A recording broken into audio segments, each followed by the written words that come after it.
It's your weekly Blitz with Chris, keeping you in the game.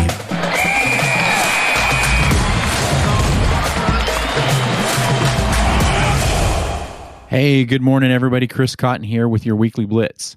This is going to be episode number 15, Couples in the Business. Oh, man. If we didn't have fist fights before, we may have fist fights after this. We're going to get right into it, guys, and see how this ends up. It's a beautiful day. Let's get started. This came actually as during several of the podcasts, I asked for ideas and everything like this, and this came as a request from a shop owner, how to navigate couples in the business, right? There's several different ways, there's several different formats, but from my experience, it either seems like it goes really, really well, or it doesn't work at all.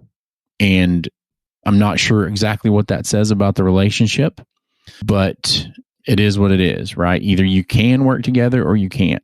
Fortunately for me, I was really, really lucky to be able to work with and continue to work with Kimberly.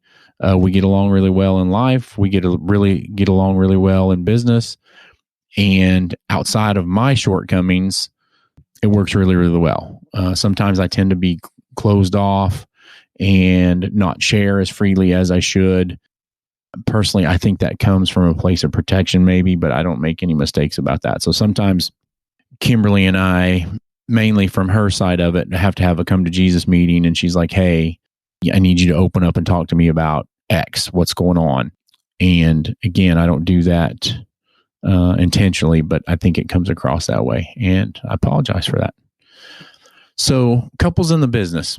There's a couple different ways to work as couples in the business. My biggest fear when I had my shop was I would be stacking tires or helping somebody in the shop and have a heart attack and die, or be in a car accident and be gone, and Kimberly would be left with the business and there would be no structure or support around her.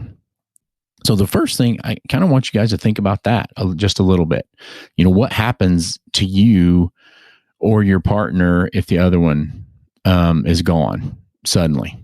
So back to couples in the business. Typically, it seems like there are couples that are super involved, both of them, or one of them runs the front, the other one does the bookkeeping and things like that. Even if you're working together all the time, you still have to remember there's alone time at home where we don't talk about the business. And there's also time at home where you need to talk about the business. Just recently, I was talking with shop owners, a married couple.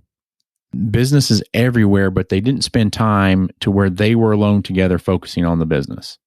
So what I told them is like every Wednesday or whatever day that is, you guys need to go to lunch and have a business meeting, separate yourself from everybody around you, and make sure it's just you two focusing on the business. And then try to, as much as when you're home, focus on each other and the family and not focus on the business.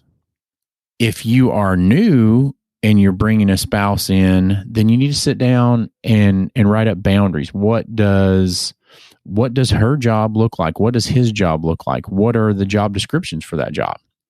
So I think you absolutely need to sit down together and be like, hey, I would love to have you in the business. This is what I need, and this is what I expect of you. And move forward from there. You guys are co-employees, you're co-owners, and so there should be a clear expectation of what you want from each other. And as much as possible, you have to treat that person, you don't have to, but you must treat that person as an equal. And make sure that person is your, Kimberly's my pick. She's my partner in crime. And sometimes I neglect that relationship, right? So make sure that you have a defined role.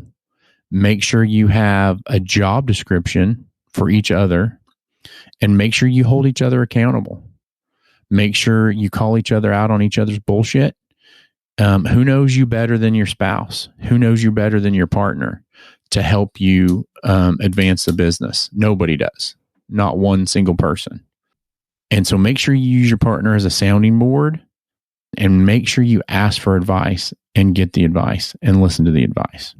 And me personally, I've actually worked in a shop where there was a couple that ran the shop and they got along fantastically. No issues at all. And in the beginning, when I first started, I also worked in a shop where I felt like I had to duck down underneath the counter all the time. The husband was on one side of me and the wife was on the other side of me. And like every other day, they'd be standing over the top of me yelling and screaming at each other. So I'm going to tell you guys, if you're the yellers and the screamers, you need to pull that back, because every time you do that, everybody else in the shop tenses up and it makes their day miserable. If this is something that is happening, you need to find a way to pull that out of the shop. You need to get the toxicness out of the shop. Again, couples in the business can work out. You just have to have the clear, defined role and move on and go from there. I wish I could give you a great list and words of advice like this works 100% of the time, but it doesn't.